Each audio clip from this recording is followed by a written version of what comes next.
C'est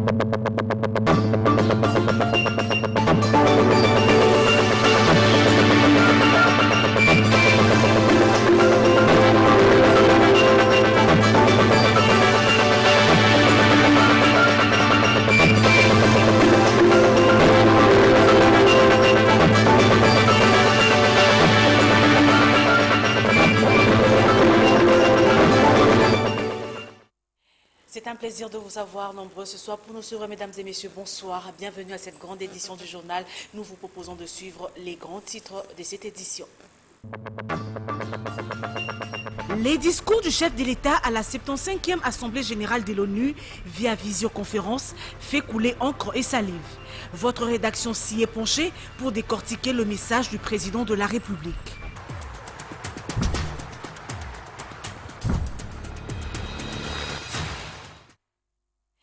Bonsoir à tous. Dans le cadre de la 75e Assemblée générale de l'ONU, le président de la République RD congolais, Félix-Antoine Tshisekedi, a prononcé son discours visioconférence depuis la cité de l'Union africaine à Kinshasa. Le chef de l'État congolais est revenu sur un certain nombre de sujets nationaux et internationaux, notamment les maladies Ebola et Covid-19, la question du changement climatique, les réformes économiques ainsi que la situation sécuritaire dans la partie est de la République démocratique du Congo. Analyse de ces discours avec Papi Katassi dans ce commentaire.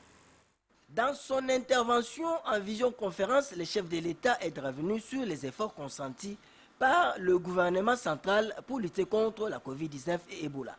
Dès la détection du premier cas de Covid-19 à Kinshasa le 10 mars 2020, mon gouvernement a immédiatement pris des mesures rapides et décisives pour contenir la propagation du virus. Et au regard de la gravité et la nature hautement contagieuse et mortelle de la pandémie, j'ai décrété l'état d'urgence sanitaire sur l'ensemble du territoire national après avoir créé une task force présidentielle et une cellule multisectorielle de riposte contre la Covid-19. Face au changement climatique, un véritable enjeu international, la RD Congo a des alternatives. La République démocratique du Congo a pris des engagements contraignants pour réduire ses émissions de gaz carbonique et atténuer les effets du changement climatique. Nous sommes déterminés à tout faire pour parvenir à la mise en œuvre de nos engagements en faveur du climat par la préservation de nos forêts. Félix-Antoine Tshisekedi Tshilombo est revenu sur les réformes entreprises par son gouvernement pour améliorer les tissus économiques. Au plan national, j'ai engagé le pays dans des réformes à plusieurs niveaux, dont celui des finances publiques et de l'amélioration de la bonne gouvernance et la réduction de la pauvreté. Sur le plan économique, la République démocratique du Congo a fait du programme de développement durable à l'horizon 2030 et de l'agenda 2063 de l'Union africaine le pivot sur lequel se fonde sa politique de développement. Le chef de l'État insiste sur la nécessité de mettre fin aux différents réseaux pour restaurer la paix à l'est de la RDC. Le constat établi démontre d'une manière générale que ces groupes armés disposent des moyens qui leur permettent de poursuivre leurs activités. Ces moyens proviennent souvent de l'exploitation illicite des ressources naturelles écoulées en dehors de la République démocratique du Congo, à travers des réseaux bien établis et sans aucun doute avec l'aide de certains souteneurs. Nous ne pouvons pas en effet arriver à neutraliser les groupes armés sans éradiquer leurs sources d'approvisionnement et d'appui que sont ces réseaux et autres souteneurs. Par ces discours, la RDC refait surface en véritable géant pour faire face aux enjeux nationaux et internationaux. À Lubumbashi, dans la province du Haut-Katanga, Junior Kaniki, qui est sur place, a recueilli les avis de la classe politique après le discours du président de la République à la 75e Assemblée générale de l'ONU. Sécuritaire des discours du chef de l'État à la 75e Assemblée générale des Nations Unies, qui est beaucoup plus commenté à Lubumbashi, et surtout par ceux qui se sont livrés à notre caméra. Oui, mais c'est un secret de polichinelle. tout le monde est bien informé que ces gens-là qui sont en train de sévir à l'Est ne sont pas en train de le faire de leur propre chef. Où trouveraient-ils les moyens de financement pour avoir toutes ces armes qu'ils utilisent pour créer ces groupes rebelles? Ils sont financés de quelque part, qui est capable de dire à la communauté internationale qu'il y a une main noire derrière tout ce qui est en train de se passer à l'Est, qu'il y a des gens qui sont en train de financer et que ces gens-là doivent arrêter. L'insécurité qui se passe sur la partie est de notre pays, elle est vraiment transversale. Je veux dire, pour éradiquer ce qui se passe, il faut la conjugaison des efforts de tous les acteurs de la scène internationale. Alors, en exposant de cette façon, le président de la République a tapé juste. À cela s'ajoute l'allègement des dettes, d'où un discours opportun. L'allègement de la dette par rapport aux pays pauvres très endettés ici en Afrique, c'est un point aussi positif qu'il a épinglé parce que nous devons savoir humaniser les rapports interétatiques, les rapports entre les États au niveau des Nations Unies. Signalons que pour cette année, ces travaux se sont déroulés dans les conditions inhabituelles en raison de la pandémie du coronavirus. À titre de rappel, c'est pour la deuxième fois que Félix Antoine Tshisekedi Tshilombo prend la parole à l'Assemblée générale des Nations unies. La question des immigrants illégaux dans les frontières anglo-congolaises a été bien traitée, ainsi que plusieurs résolutions et recommandations retenues. C'est l'essentiel du forum bilatéral qui s'est tenu en date du 14 au 16 septembre 2020 à Luanda, en Angola, entre la République démocratique du Congo et le pays de Joao. Ambroise Kamukini, gouverneur du Kassai central, qui a pris part à ces travaux, est plutôt satisfait. Le compte rendu avec Soleil Tumba Moufika. À en croire le professeur Ambroise Kamukuni Mukinaï, qui a regagné sa province ce mardi 22 septembre 2020, ce forum bilatéral sur la défense et sécurité entre la République d'Angola et la République démocratique du Congo a permis aux délégués des deux pays de contourner toutes les questions liées à la protection des droits des immigrés illégaux, la légalisation des activités commerciales transfrontalières qui font actuellement objet de fraude et contrebande. On a signé 3 accords. Le premier accord concerne la sécurité le long de notre frontière commune. Le deuxième accord concerne la circulation des personnes et de leurs biens.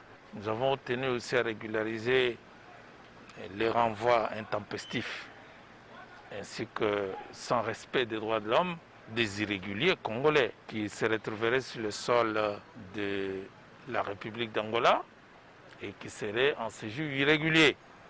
Il est donc question qu'on respecte les droits de l'homme dans tout cela. Toutefois, le chef de l'exécutif provincial a précisé que ce forum était une occasion donnée aux gouverneurs de provinces proches de la frontière de mettre en œuvre les résolutions spécifiques de leurs provinces respectives. On consistait à créer une grande commission paritaire mixte qui permettra aux autorités tant angolaises que congolaises de participer à des réunions permanentes pour permettre de réguler la situation de notre frontière. C'est ça qui nous a retenus dans la capitale de la République d'Angola, Luanda, avant de regagner notre pays par Kinshasa. Il faut noter que, outre le gouverneur du Kassai central, 4 de ses collègues des provinces voisines de l'Angola, à savoir le Congo central, l'Ualaba, le Kassai, ainsi que leurs techniciens en matière de sécurité, ont été associés à cette rencontre de haute portée entre les deux pays. À Kinshasa, le ministre délégué à l'Intérieur en charge des affaires coutumières, Maître Erol Michel Vuzimea, s'est entretenu avec le caucus des députés de la province du Tanganyika à son cabinet de travail à la Gombe. Ils ont échangé sur le report de la conférence sur la paix qui devrait se tenir dans la province du Tanganyika, Africa Mujinga. Initialement prévue pour le 23 septembre 2020, la conférence pour la reconstruction et la paix entre le peuple autochtone pygmée et les Bantous au Tanganyika est reportée à une date ultérieure. C'est ce qui ressort de l'audience du ministre délégué à l'Intérieur en charge des affaires coutumières, Maître Erol Michel Vuzimea, accordé au caucus des députés du Tanganyika. Nous sommes venus faire le suivi des préparatifs de la conférence qui doit se tenir chez nous à Kalemi, dans la province du Tanganyika. qui concerne les populations locales. Et nous avons évalué les travaux avec les techniciens qui sont commis à cette tâche. Et nous avons donné aussi à son Excellence, Monsieur le ministre délégué, les points de vue du gouvernement provincial de notre province. Et nous venons des vacances parlementaires, donc nous devions échanger ces éléments d'information avec le ministre délégué. Quel est l'impact de ces assises dans cette partie de la République démocratique du Congo? Ce qui est plus important, ce sont les résultats. Et les résultats doivent amener les populations locales vers une cohabitation pacifique permanente. Et les résultats doivent nous amener au vrai développement inclusif. Et donc, nous sommes en train de baliser le plus possible. Nous travaillons avec certains ministres sectoriels et nous travaillons aussi avec son Excellence, Monsieur le Premier ministre, pour que tous soient impliqués totalement. Nous avons vraiment insisté sur la qualité des participants qui va conditionner le résultat vers lequel tout le monde aspire, c'est-à-dire le développement et la coexistence pacifique. Pour rappel, Maître Erol Michel Mvunzimeya tient à l'implication de toutes les couches sociales pour trouver une meilleure cohabitation afin de mieux développer les pays à partir de la base. Car, dit-on, sans la paix, il n'y a pas de développement. Et sachez aussi que les policiers en provenance du commissariat provincial de la police nationale au Katanga ont clôturé le lundi dernier leur session de renforcement de capacité à l'école de police de Kasangulu dans la province du Congo central. Une cérémonie présidée par le vice-premier ministre et ministre de l'Intérieur Gilbert Kankonde Kachama en présence des officiers supérieurs de la police et les autorités politiques Patricia Molengo Mbolekoni. De l'intérieur, sécurité, affaires coutumières.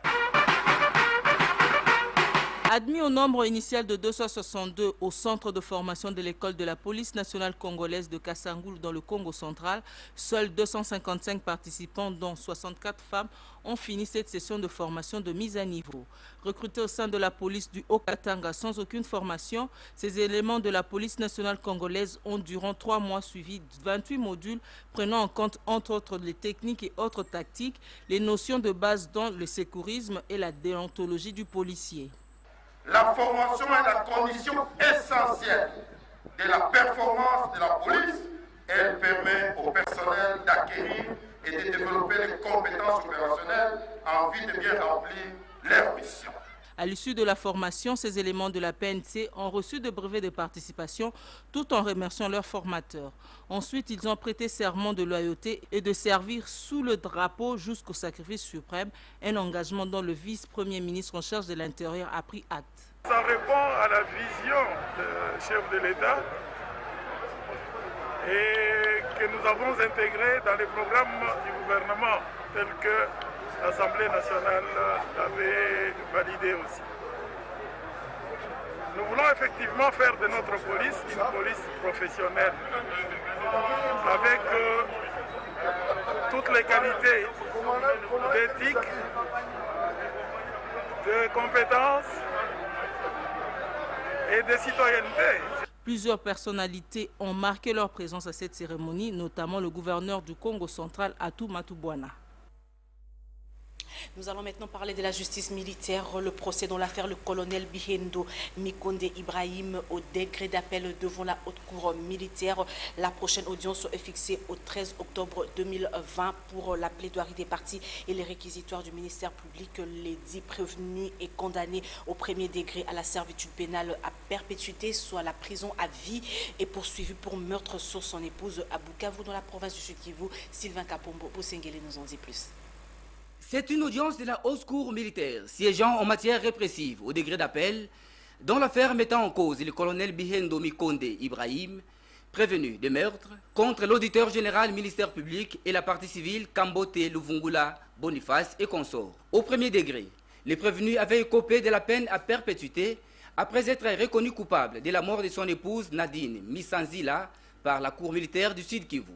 Devant la haute cour, l'appelant a nié les faits, soutenant que sa défunte épouse s'était tirée d'elle-même à l'aide de son pistolet après avoir manifesté une crise de jalousie. La haute juridiction militaire s'est référant du rapport d'expertise des médecins et du procès verbal des constats faits par l'auditorat en date du 30 mai 2009, jour de la commission des faits, a fait savoir que la dite mort est le résultat d'une lutte ou bagarre.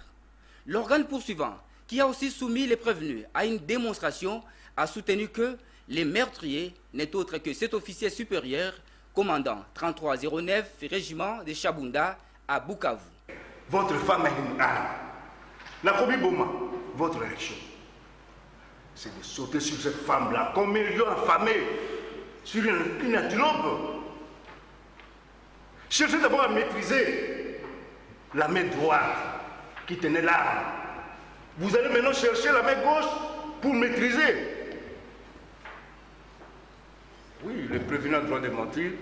Il a cherché à mentir, mais nous l'avons eu, Monsieur le Président. C'est lui le meurtrier et nous allons le démontrer. La cause a été renvoyée au 13 octobre 2020 pour la plaidoirie des parties et les réquisitoires du ministère public. À Kananga, le nouveau procureur général près la cour d'appel du Kasaï central s'engage à combattre les arrestations arbitraires ainsi que les antivaleurs dans cette province. Dieudonné Congo Ilunga l'a confirmé ce mercredi après l'audience lui accordée par le chef de l'exécutif provincial Solène Toumba. Pour les détails.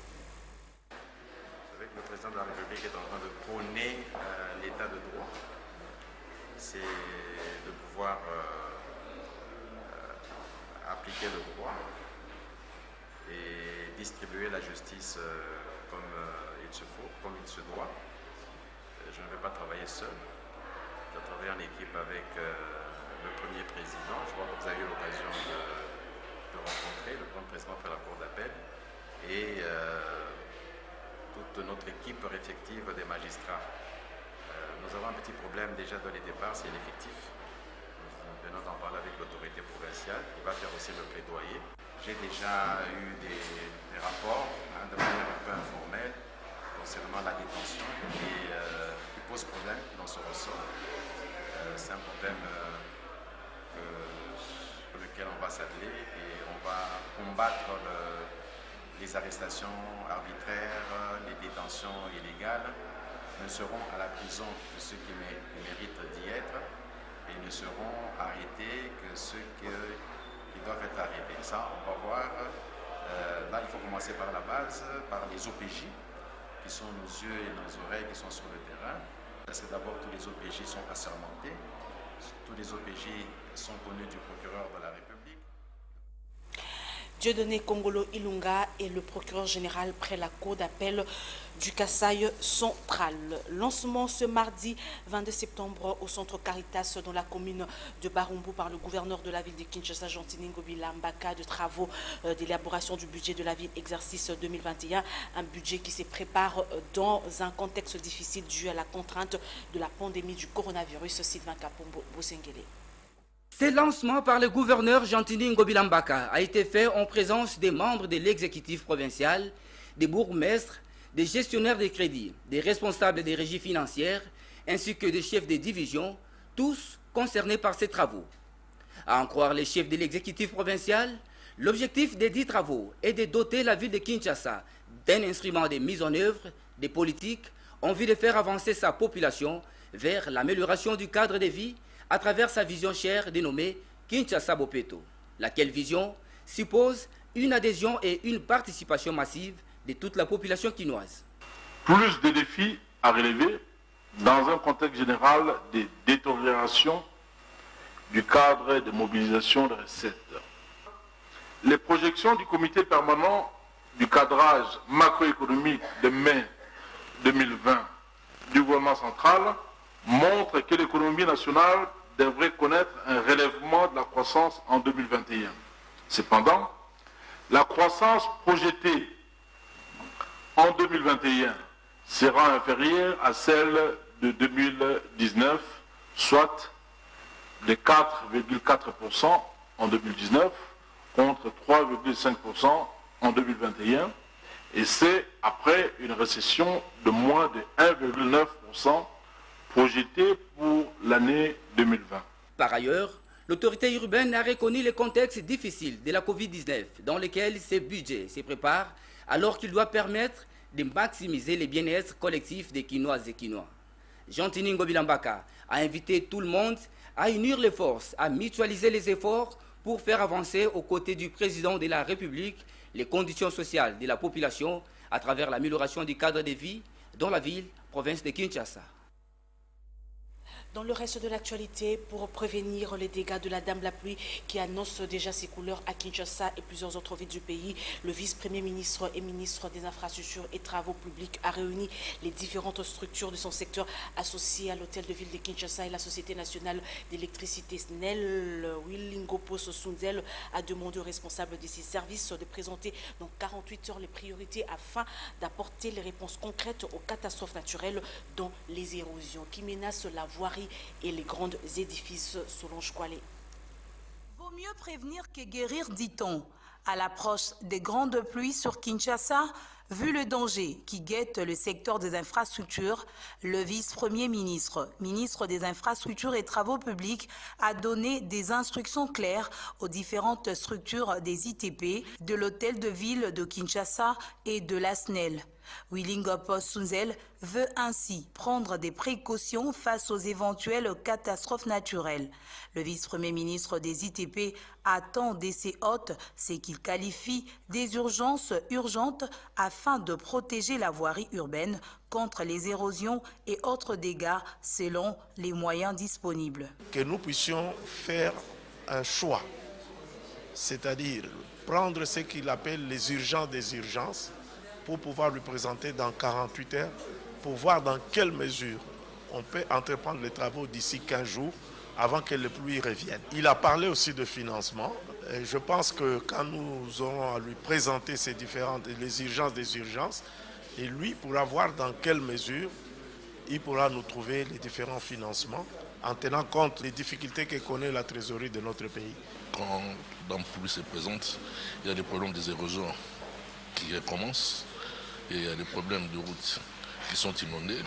Alors, il nous a demandé d'établir avec la direction provinciale de l'OVD des priorités pour la ville pour pouvoir faire face à cette situation. Le programme de la direction provinciale de l'OVD, c'est un programme qui a été confectionné avec la ville de Kinshasa. La cellule des infrastructures qui s'occupe des travaux de réhabilitation de 5 artères de Kinshasa va aussi présenter les priorités de priorité pour notamment les artères Bianda et Kisanso menacées par des érosions. À ce jour, les travaux sont arrêtés parce que la contrepartie congolaise n'est pas encore mise à disposition.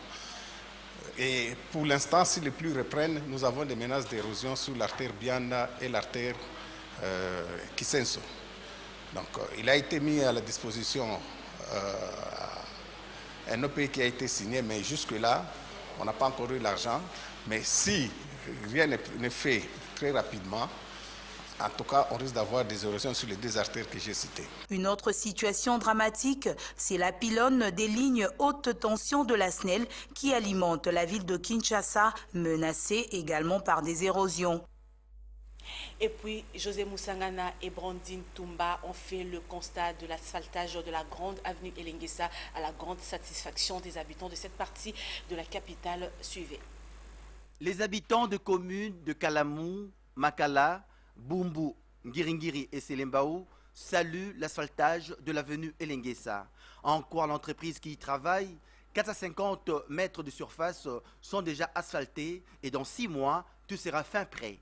Cependant, pour la population, beaucoup reste à faire car le travail est fait à moins de 20%, soit 1 sur 6 km. Il suffit d'une tombée de pluie pour que tout soit ravagé. Ce qu'ils ont commencé à faire comme travail, c'est bon, appréciable, mais seulement ce travail est jusque-là fait à moins de 20%, parce que Elenguessa, la partie qui reste, c'est 6 km. Donc du pont jusqu'à Bypass, c'est à peu près 6 km. Jusque-là, ils n'ont fait qu'un seul kilomètre, ceux qui sont en train d'asphalter. Or, plus haut, les 5 km restants mènent vers un milieu montagneux, où il n'y a pas encore une bonne canalisation, ils n'ont presque rien fait encore là-bas.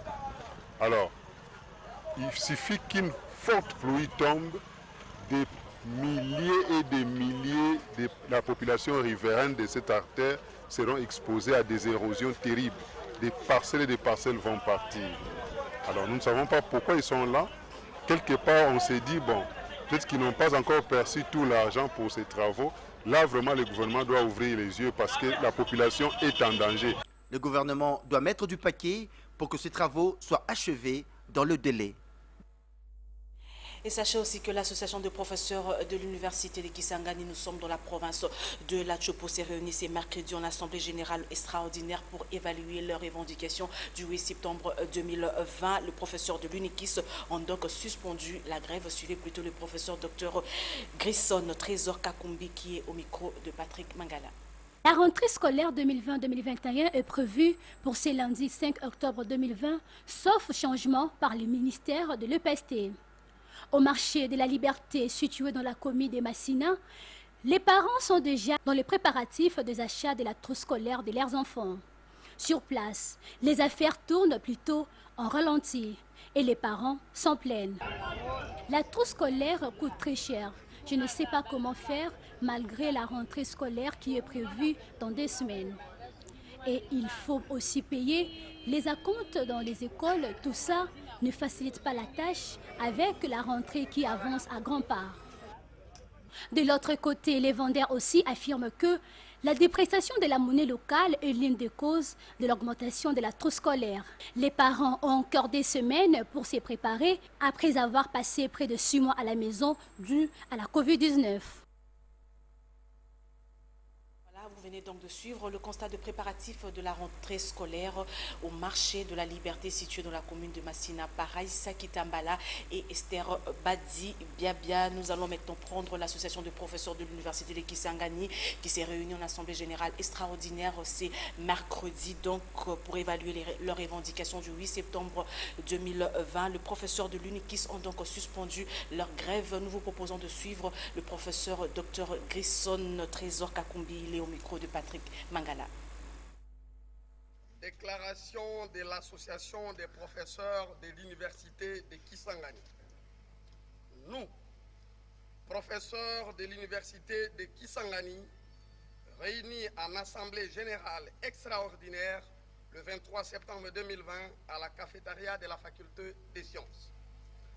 Considérant la restitution des résultats des échanges avec les chefs de l'État à Kinshasa dans le cadre des RAPICO, évaluant nos revendications du 8 septembre 2020, en conformité avec les résolutions des RAPICO et en signe de bonne foi, avons décidé ce jour de la suspension de la mesure de cessation des activités académiques et de recherche déclenchée en date du 8 septembre 2020, fait à Kisangani le 23 septembre 2020 pour l'association des professeurs de l'université de Kisangani, le secrétaire rapporteur, Dr Grisson Trésor Kakumbi Belumba, professeur associé. Rendons-nous maintenant à l'hôtel de ville de Kinshasa où le gouverneur Jean-Tini Ngobilambaka a reçu en audience les organisateurs des activités marquant la commémoration du 31e anniversaire de la disparition de Franco Luambo Makiadi, artiste musicien. Sylvain Kapombo Bosengele pour les détails. Conduite par Yves Mongo Luambo, fils biologique de feu Franco Luambo Makiadi, la délégation des organisateurs des activités commémoratives du 31e anniversaire de la mort de ces grands artistes et musiciens décédés le 12 octobre 1989 à Namur, en Belgique, est allée solliciter du gouverneur de la ville de Kinshasa les parrainages de cette activité et demander son implication pour la réussite de cet événement. Nous avons demandé à la presse congolaise, la presse chroniqueuse, la presse politique d'interpréter 12 chansons de Franco, ce qui a été fait, et on a demandé que le gouverneur puisse parrainer cet événement le jour du lancement des 12 chansons. Aussi, le fils biologique de Luambo Makiadi, dit grand maître, a sollicité le concours de toutes les personnes de bonne volonté pour la réhabilitation de l'immeuble mythique 1, 2, 3 laissé par Franco et qui se trouve actuellement dans un état de délabrement très avancé. Et le bâtiment 1, 2, 3 qui est le bâtiment que Franco nous a laissé, le temple de la rumba congolaise, ça va faire 47 ans, 48 ans que le bâtiment a été construit. Il arrive dans un état assez vétuste et nous avons demandé que ce bâtiment puisse être rafraîchi grâce au gouvernement et grâce à son soutien. Le gouverneur est un mélomane, il a connu Franco par le passé car ils sont côtoyés, il a produit plusieurs fois à Paris. Donc grâce à ça, il a accueilli ça d'une façon très simple parce que en tant que Quinois, Franco en tant que Quinois et lui en tant que gouverneur de Kin, il ne pouvait que rendre hommage à Franco à travers les événements que nous allons faire d'ici peu. Il faut rappeler que Luambo Makiadi, Franco, était chanteur et guitariste au sein de son propre orchestre, les tout-puissants OK Jazz. Parlons sport dans ce journal. Les sélectionneurs des Léopards de la RDC a retenu 28 joueurs pour le stage d'octobre pour le match amico RDC contre le Burkina Faso et le Maroc. Deux sparring partenaires importants qui préparent aussi la double confrontation contre l'Angola, comptant pour les éliminatoires de la Coupe d'Afrique des Nations 2022. Patrick Borel-Mukendi. Dans la grande rentrée de la 3e et 4e journée des éliminatoires de la Coupe d'Afrique des Nations Cameroun, les Léopards de l'RD Congo profiteront des journées FIFA pour affronter tour à tour deux grandes nations du football africain. Le vendredi 9 octobre, l'RD Congo de Kakuta Gaël sera face aux étalons du Burkina Faso de Bertrand Traoré pour le premier test. Et le deuxième test de retrouvailles, les Léopards matcheront les Lions de l'Atlas du Maroc d'Hakim Ziyech. Pour ces deux sorties, le sélectionneur principal et directeur technique national, Christian Tsengibiembe, a convoqué 28 combattants. Quelques cadres seront là, comme Kakuta Gaël de Lens, Issama de TP Mazembe, Mbemba de Porto, Marcel Tisseron de Fenerbahçe, Ungenda, Luindama de Galatasaray, Maswaku de West Ham, Kiasumbwa, Mossi, mais aussi les retours et les appelés pour la première fois. Fayoulou de Sion, Kaloulou d'Ajaccio, Kayembe de Eupen, Béa Joël de TP Mazembe, Kabamba de Kilmarnock, Wissa Yohan de Lorient. Les 4 joueurs de Botola, championnat marocain, Ifaso de Difael Jadida, Kazadi Franci de Ouidad, Malango Ngoma de Raja de Casablanca. À cause des restrictions liées à la pandémie de Covid-19, les blessures, hésitations en attente d'un autre club, pas en forme, choix du coach, que plusieurs noms ne figurent pas sur la liste du sélectionneur des Léopards. Il y a entre autres Cédric Bakambu de Beijing-Guan, Bolassi, Everton, Mpoku, Magoma, Imbula, Bolingi, Amale, Malango, etc. Bonne chance à nos fauves. Le souhait des Congolais est de voir leur pays être présent au pays de Paul Biya. Et sachez que ces deux oppositions vont se dérouler au complexe sportif Prince Moulay Abdallah de Rabat. Mesdames et messieurs, ce journal est terminé. Nous allons prendre le rappel des titres. Les discours du chef de l'État à la 75e Assemblée générale de l'ONU via visioconférence fait couler encre et salive. Votre rédaction s'y est penchée pour décortiquer le message du président de la République.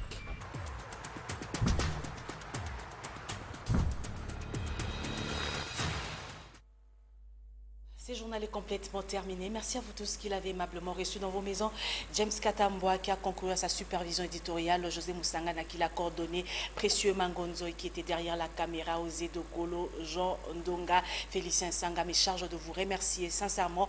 Demain à 7h30, José Moussangana sera là pour vous informer à 10h et à 12h. Ne manquez pas le rendez-vous des 16h, le journal en Lingala avec Jenny Tamboué. Eric Izami vous présentera la grande édition des 19h. Je vous retrouve dans les jours à venir avec le même plaisir. Portez-vous bien et très bonne suite de programmes sur nos antennes. Au revoir.